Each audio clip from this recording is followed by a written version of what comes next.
the keys are to the glory days at the stick. From who's got it better than us to brick by brick. It's always the 49ers way, from off-season to game day. Yeah, we talk back. It's the 49ers Cutback.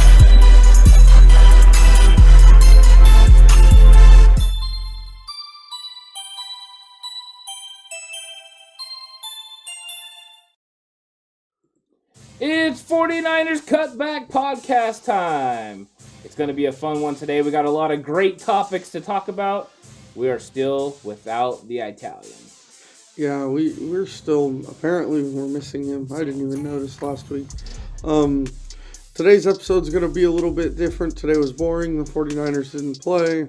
We did get to watch Russell Wilson get hit 16 times, so that was exciting. Eat it, Russ. I also got to watch the Cardinals lose. Both those things would have been really great had the Niners won on Thursday.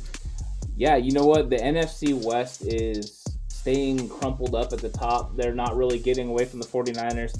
The 49ers would have won some games early on. Woo! They'd be right in the middle of it.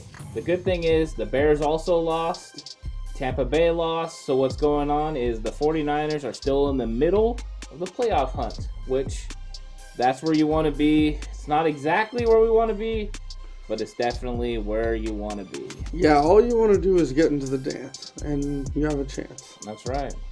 So one of the first things we're going to talk about here today is one of the reasons they've had a few more losses than we expected so far this year, and that's injuries. We're going to go through guys that are injured, what their prognosis is, maybe the impact they can have when they come back.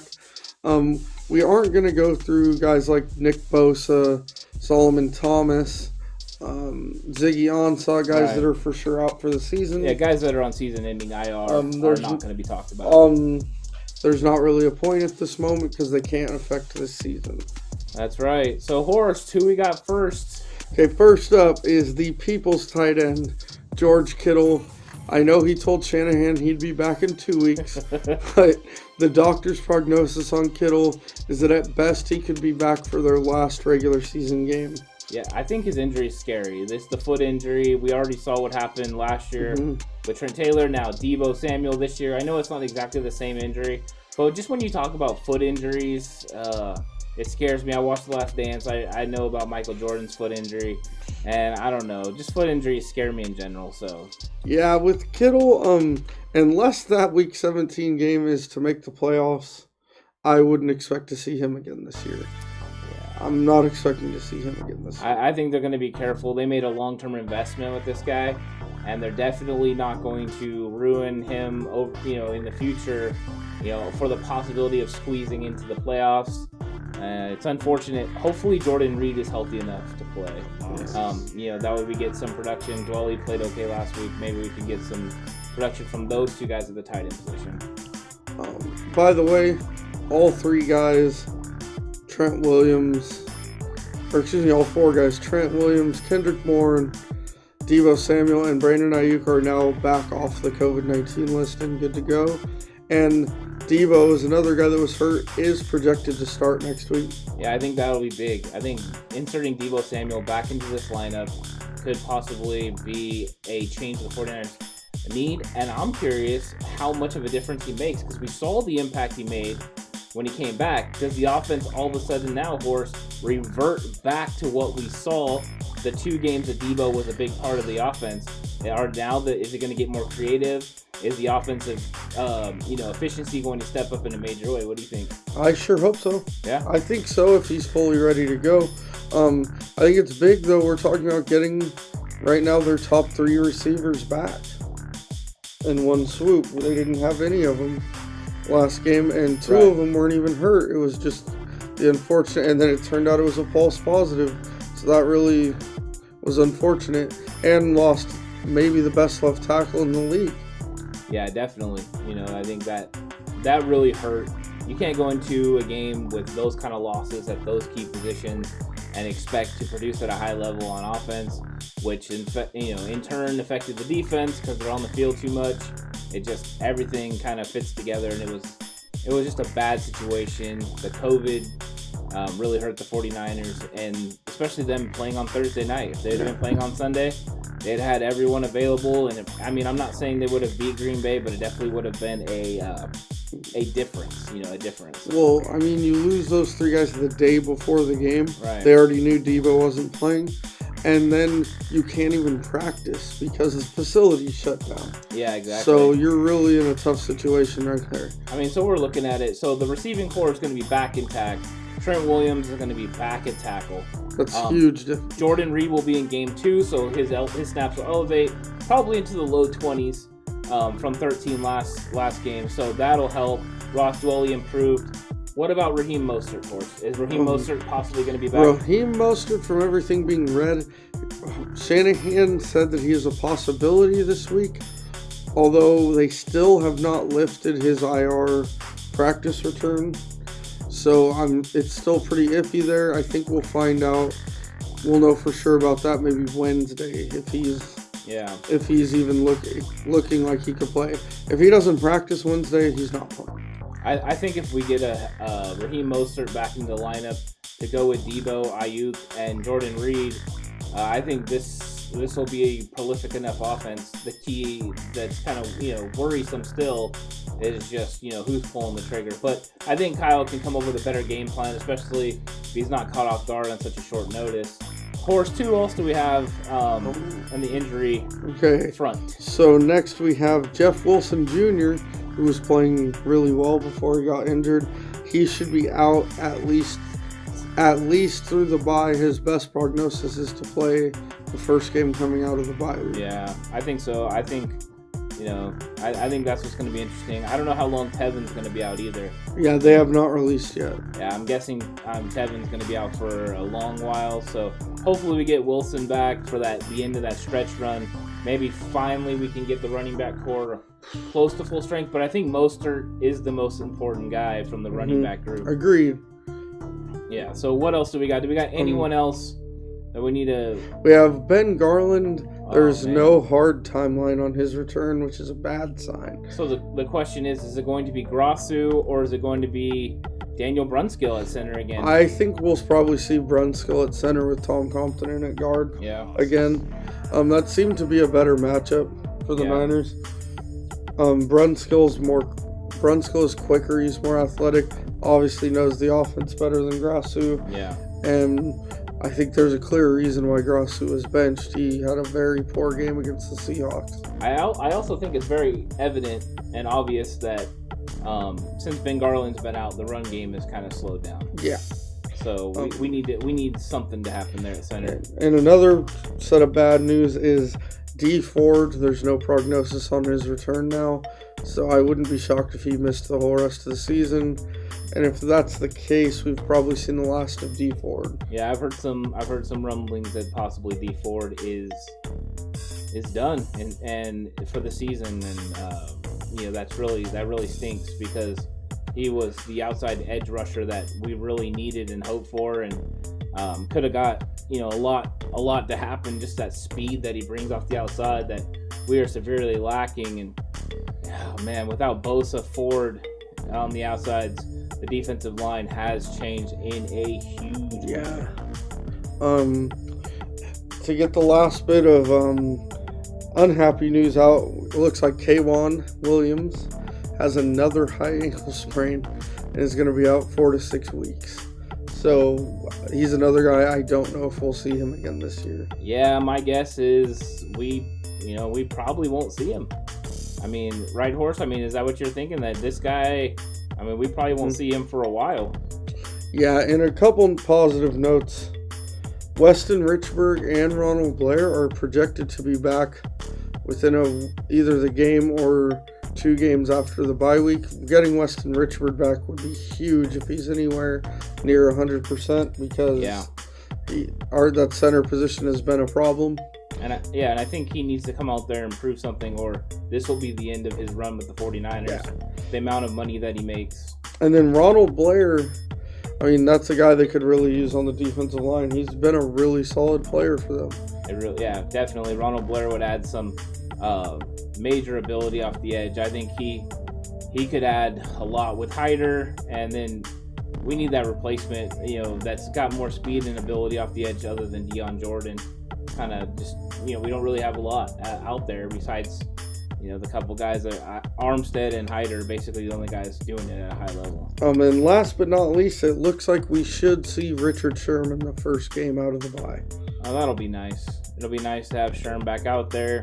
Then we can start to get to the questions of who's starting alongside of him. Is it Jason Verrett? Is it Emmanuel Mosley? You know who I think already, but Verrett? I definitely think it's Verrett. I would go with Verrett, but they're both good players. Yeah.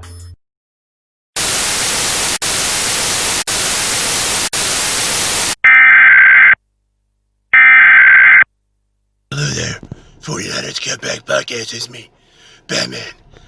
I'm just here to update you on what we found. Also, do you like the new interior of the Batmobile? I figured the light colors were a better accent for my outfits when I'm not wearing all black. Definitely just new interior. It's definitely not the Batmobile. It's 100% the Batmobile. That's besides the point. Anyway, we have completely located Alex's whereabouts. We're currently sitting in a parking lot as I wait for nightfall when Batman strikes best. He is located in a basement somewhere in Wisconsin. Some crazy lunatic took him. We went through the forest area. I found some footprints. Footprints led. I was in the middle of recording something. The footprints led. Cut that part out. Seriously, cut it out. Okay, here we go.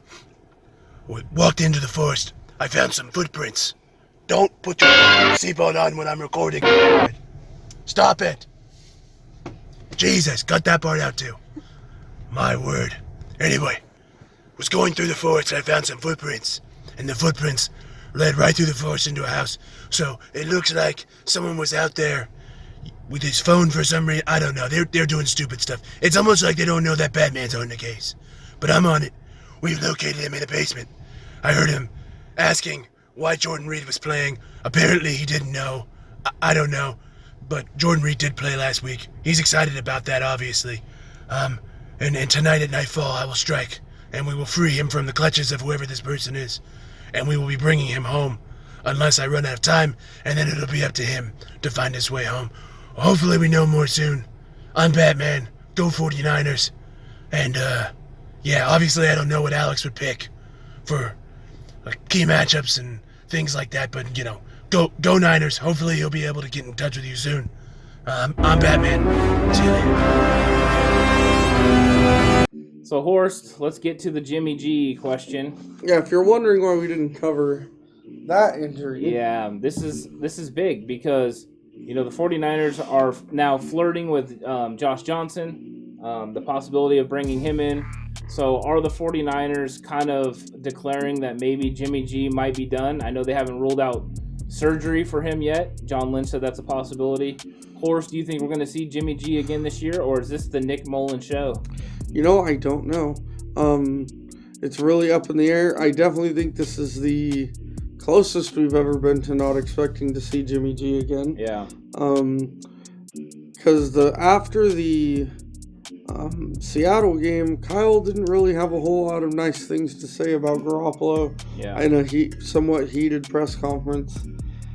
He did backtrack a little this week. He still maintained that Jimmy G is their quarterback that gives them the best opportunity to win, and he's just injured right now. His original prognosis was 4 to 6 weeks, so it would be 3 to 5 weeks now would be following that prognosis. Well, let's be perfectly clear. Jimmy Garoppolo is the 49ers' best option to win in 2020. I think so. Yeah, I don't think it's even close.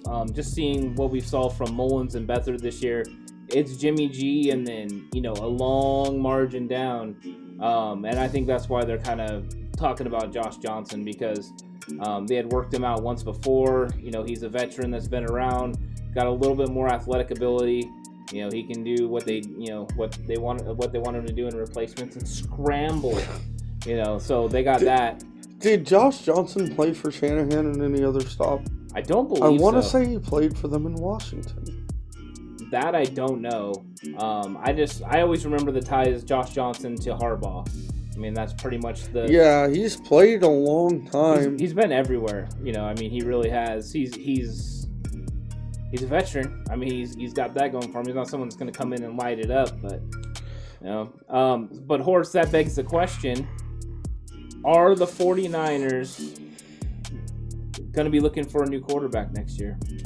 As a guy that's been a staunch Jimmy G supporter for the last few years, it's a tough question for me, but this is how I feel about it.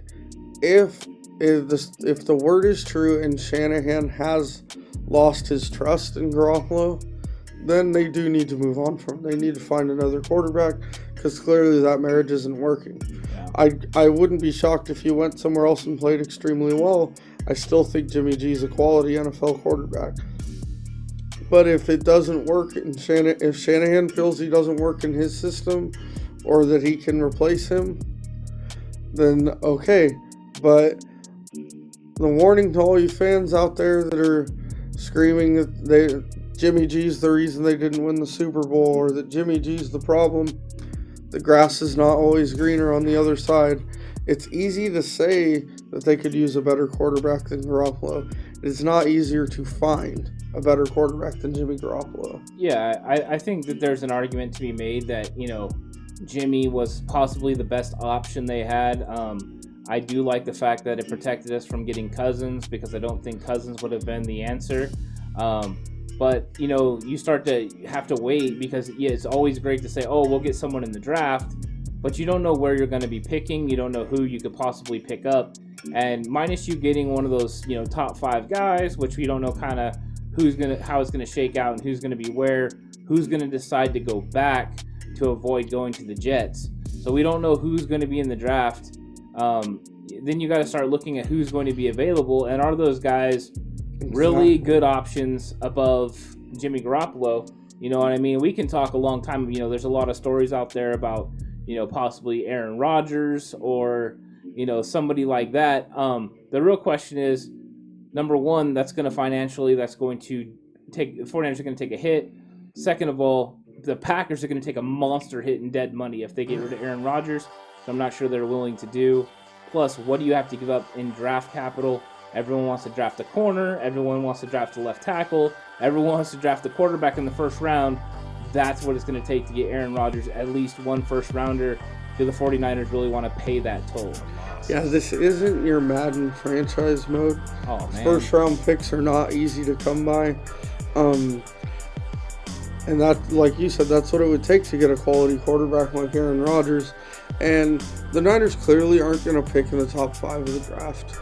They're not going to get a shot at Justin Fields or Trevor Lawrence. Right. And I would be pretty shocked if they were even in a position to get Trey Lance. So outside of those 3, you're looking at, does Kyle Trask come in and make the Niners better? Does Mac Jones come in and make the Niners better? I can't think of his name. Zach Wilson from BYU. Do any of those guys come in and make the Niners better? I don't think so.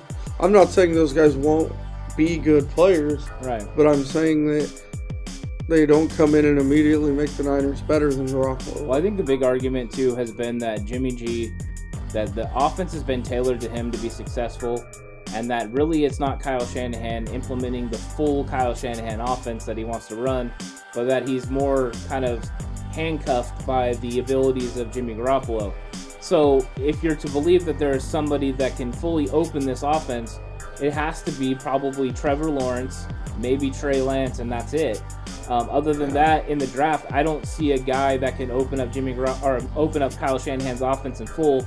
And the only guys, and I'm going to say one guy, and everyone's going to go, what the heck, that I think that could open it up as far as that's in the NFL. You've got the Aaron Rodgers, of course. He can do anything that you want him to do in the NFL and in any system. And then the other guy is Jameis Winston. To me, Jameis Winston is a guy that I'm going to throw it out there. That guy has a cannon. That guy's a big-time player.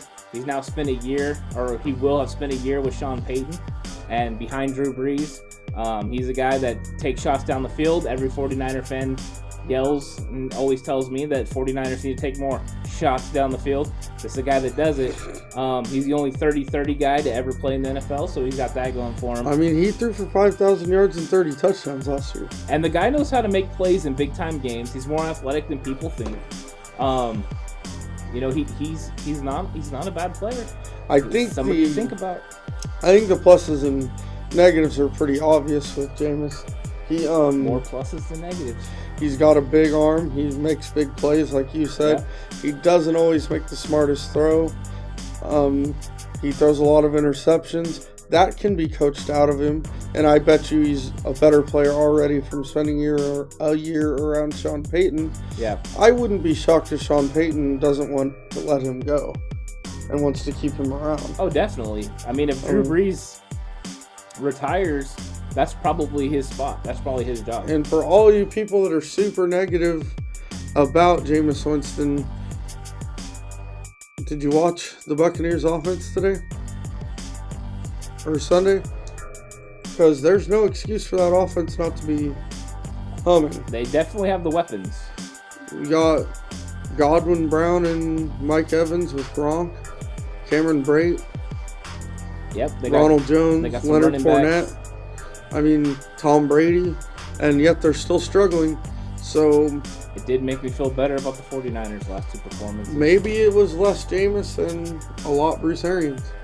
Yeah, I mean, it definitely could be. I mean, the 49ers might take a look at Jameis. I know it's probably an unpopular opinion.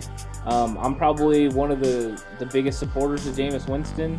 I've been watching him play. I'm a Florida State fan, so I've been watching them play, and I've seen him win big games and shine in big opportunities. It's always been maturity with him, and if he could ever mature and start and elevate his game, he's got a lot of talent. So he might be somebody, I mean, just keep that in the back of your mind. It doesn't mean it's going to happen, but maybe the 49ers do draft somebody. But in the short term, by moving on from Jimmy Garoppolo, they could save some money by going that route. Who knows? And in Jameis' defense, he's pretty much largely avoided off the field issues since he left Florida State, which was one of his big things. You no longer eat seafood. So another couple names. Back that up, but. I'm going to bring up two more names. Kind of young guys, because if you didn't catch it, he's a Florida State fan. I'm a big USC fan. What about my guy that looks like Lego Batman's twin, Sam Darnold? A lot of people are bringing him up. I'm not the biggest Sam Darnold fan, believe it or not, as a USC guy. I thought he was a bit overhyped coming out of college. But what's your opinion on the Niners going after him? I've watched a lot of Sam Darnold, as well. I watch a lot of USC, and I have to say that he doesn't impress me. He didn't impress me in college. He doesn't impress me now. He's another guy that I think Shanahan would have to design an offense around. He doesn't make good reads. He only sees half the field. He's not a guy that reads coverages well. He makes poor throws. I mean, in my opinion, Jameis Winston is 20 times the quarterback of Sam Darnold. But Sam Darnold is athletic. I think if he got into the right system with the right coach, he could have somewhat of a successful NFL career. But to the level that we want in San Francisco, I don't see it. My biggest criticism of Darnold, and this is going back to SC, is he gets happy feet. Yeah. When he starts getting pressured, he gets happy feet bad and starts throwing the ball all over the yard. Look no further than his Sugar Bowl game against, Fiesta Bowl game against Ohio State. That guy was throwing passes to guys that weren't even there. And yeah, I think the best situation for Sam Darnold would be to go somewhere like Pittsburgh and sit behind Big Ben for a year or two. Calm down, probably relax. Just a year. Learn the offense. Learn from somebody that has a similar trait, size and arm strength as him. Somebody that could kind of show him the way, because he's definitely not getting that with Adam Gase. So he definitely needs to get out of there. Did you have another guy that? Yeah, you thought? the one other name I was gonna, if we're talking about guys that are in the NFL and would probably be available to get your hands on, Marcus Mariota. Marcus Mariota, yeah. When I saw him today, I kind of thought about that. Like, wow. Did he get in the game today? No, I just saw him shaking hands after the game. Did he have his mask on? He did have his mask It's on. good to hear. He's making sure he's protecting everyone else. He's not so much himself, but everyone else. Because that's what it's about. It's about caring and sharing and all that good stuff. But Marcus Mariota is an interesting guy. To me, he's definitely got athletic ability. He showed so much coming out of college. But he's one of those guys like Jameis that has underperformed in the NFL. You know, they were kind of tied together coming shown out. Flashes. They've shown flashes, and I think maybe he's a guy that's like Tannehill. You get him in a different situation with different coach, and he plays well. I don't know if we're going to see it in Las Vegas, so but I don't know how available he's going to be if they're going to lock onto him and just keep him there in case, you know, something happens down the road with Carr. So I mean, yeah, he's definitely somebody to think about. But with me, he would be more, as you said, draft a guy to develop and grab him. Yeah, exactly. I wouldn't grab him as my franchise's future. No, definitely not. I don't see him as a franchise quarterback, you know, kind of in the future. So, Horace, what do you think about the roster moves that the 49ers made? The Niners, you know, decided to move on from second-round pick Dante Pettis. We kind of thought this was going to happen. And I think the real surprise was that Julian Taylor also was waived.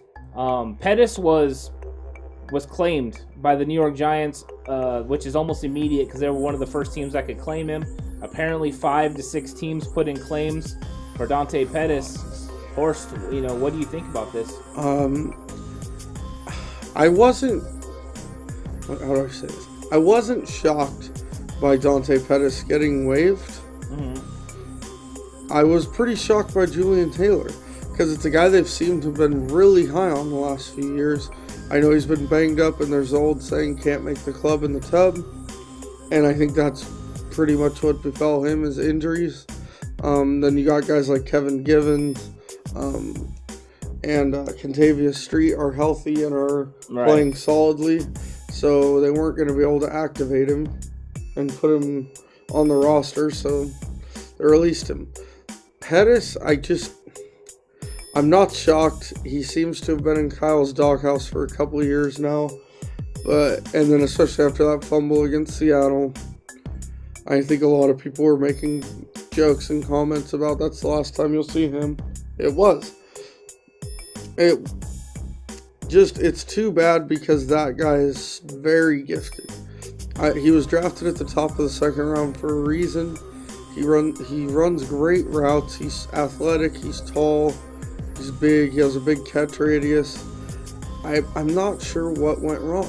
I'm really not. Yeah, you know, the guy has some wiggle. He has some shake, too. Once he catches the ball, he's sort of dangerous with the ball in his hands. His rookie year, I mean, he looked fantastic. In that last, 5 or 6 games.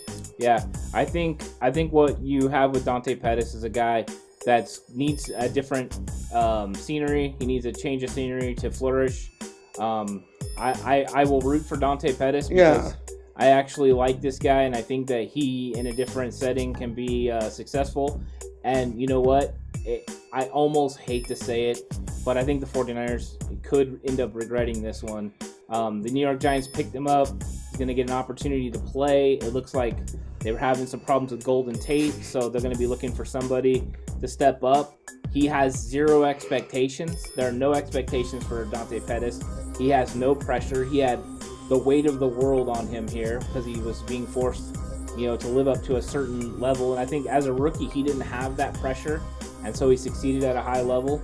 And I think that the pressure just became so much they expected him to be wide receiver 1. And I think where he can go and Ingram's kind of the man there, and he can kind of just fit in and be a good player. I think he'll do okay, and I hope he does. Yeah, I would not be shocked if that guy ended up having a 10 to 12 year solid NFL career. He's super gifted. I am really kind of disappointed about Julian Taylor. Yeah. I had high hopes, especially just the way that, you know, they talked about him, the way he played last year. The only thing I can think is that he wasn't going to be able to come back this year, and so they had to go ahead and make the decision that they made. But yeah, I'm disappointed. I wanted to see him and Ronald Blair come in and kind of give us that push that we needed, because those two guys, I think, would have been big time on the inside, and he would have gave some big time minutes. I mean, probably they didn't want to lose Kevin Givens, you know, and didn't want to have to make that, or Street make that decision, so it was easier just to move on from Taylor. But man, I really like that guy. I was a big fan. Yeah, I think he's another guy that I wouldn't be shocked to be latched on somewhere else. and had a good career. Yeah, definitely. And you know what? I hope he does. I hope he's successful. Oh, yeah. Hopeful for both guys. Yeah. So, Horse, now that we're talking about we talked about Jimmy and the possibility of next year, another guy that we need to talk about because he kind of had a couple of bad weeks, and so everyone kind of got on the, I don't know if we should pay him. Should the 49ers re-sign Trent Williams in the offseason, and how much is he worth? Right now, people are talking about that on the open market, Trent's looking like a 2 to 3 years at $20 million a year type money. Yeah. You know, and since that Miami game, he hasn't given up one pressure.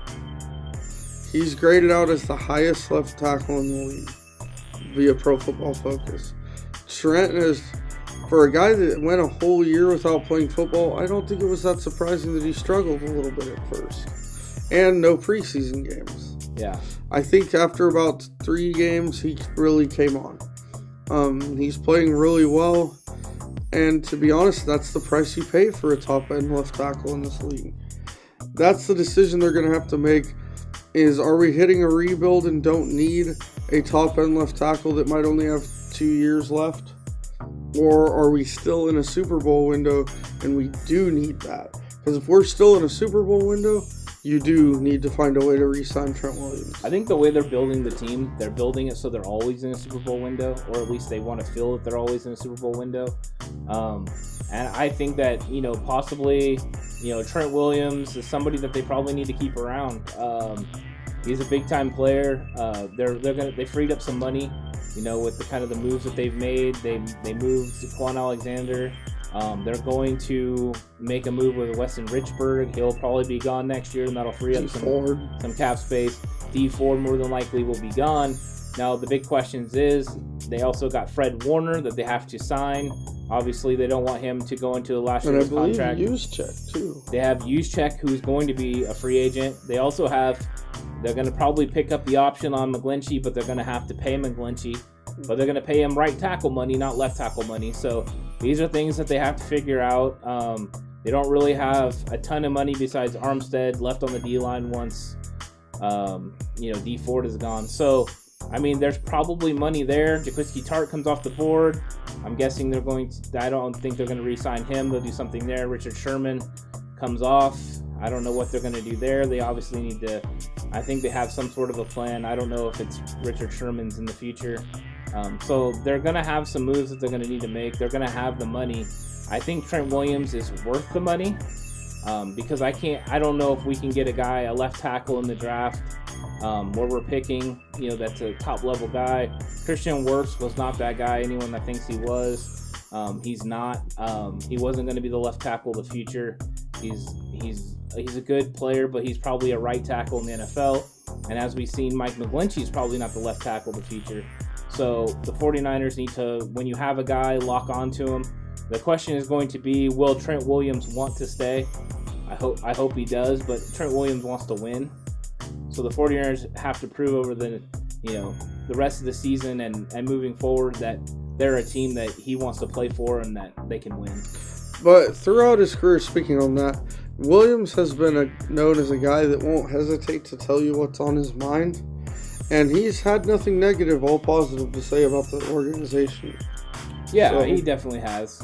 But just some of the things that kind of got out, some of the things he's vented a little bit to the media, talking about Jimmy, turning over that ball. And, that it's hard to overcome those kinds of turnovers are things you didn't see from the team before. The team never showed cracks. It was always a stone wall of support for Jimmy Garoppolo. And then all of a sudden, Trent Williams did that. Brandon Ayuk showed major frustration on the field. And Kyle Shanahan kind of let it out of the bag. That was the first time. So, I don't know. I'm just kind of reading that. It's like, maybe he's getting a little frustrated. I know a lot of guys are frustrated with Quan Alexander being traded. So I'm just kind of reading into that and just saying, you know what?